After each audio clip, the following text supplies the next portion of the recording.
ಇವಳು ಯಾಕೆ ಕಾಲ್ ಮಾಡ್ತಿದ್ದಾಳೆ? ಹಾಯ್, ಏನಿಷ್ಟೊತ್ತಲ್ಲಿ? ಅದನ್ನೆಲ್ಲ ನಾಳೆ ಹೇಳ್ತೀನಿ. ನೀವ್ ನನ್ಗೆ ನಾಳೆ ಬೆಳಿಗ್ಗೆ ಸಿಗ್ಬೋದಾ? ಹಾಗಂತ ನನ್ನ ಫಿಯಾನ್ಸಿ ಅಲ್ಲ. ಅಷ್ಟೊಂದೆಲ್ಲ ರೊಮ್ಯಾಂಟಿಕ್ ಕಲ್ಪನೆ ಬೇಡ. ಅಕ್ಕ ನಿದ್ರೆ ಮಾಡ್ತಿದ್ದಾಳೆ. ನಂಗ್ ನಾಳೆ ನೀವ್ ಸಿಗ್ಬೋದಾ ಅಂದೆ. ಯಾಕೆ, ಏನಾದ್ರೂ ಸಮಸ್ಯೆನಾ? ಸಮಸ್ಯೆ ಅಂತ ಏನಿಲ್ಲ, ಆದ್ರೆ ವಿಷಯ ಸ್ವಲ್ಪ ಅರ್ಜೆಂಟ್ ಇದೆ. ಮತ್ತೀಗ್ಲೇ ಮಾತಾಡು. ಫೋನಲ್ಲಿ ಮಾತಾಡೋದಕ್ಕಿಂತ ಎದುರು ಸಿಕ್ಕಿದ್ರೆ ಒಳ್ಳೇದು. ಯಾಕಂದ್ರೆ ಇದು ತುಂಬಾ ಇಂಪಾರ್ಟೆಂಟ್ ವಿಷಯ. ಟೆನ್ಷನ್ ಕೊಡುತ್ತೆ. ಟೆನ್ಷನ್? ಅಥರ್ವ,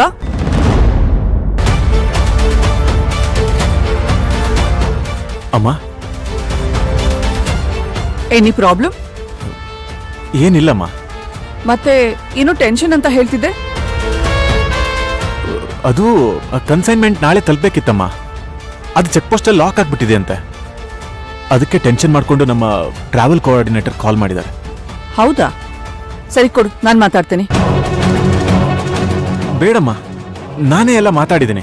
ನಾಳೆ ಅವ್ರಿಗೆ ನಾನೇ ಡೈರೆಕ್ಟ್ ಆಗಿ ಸಿಕ್ಕಿ ಎಲ್ಲ ಗ್ಲಿಚಸ್ನು ಕ್ಲಿಯರ್ ಮಾಡ್ತೀನಿ. ಇವ್ರೆ, ನೀವೇನು ಟೆನ್ಷನ್ ಮಾಡ್ಕೋಬೇಡಿ. ನಾಳೆ ನಾನೇ ಡೈರೆಕ್ಟ್ ಆಗಿ ಬಂದು ಎಲ್ಲ ಪ್ರಾಬ್ಲಮ್ಸ್ನು ಕ್ಲಿಯರ್ ಮಾಡ್ತೀನಿ. Okay okay.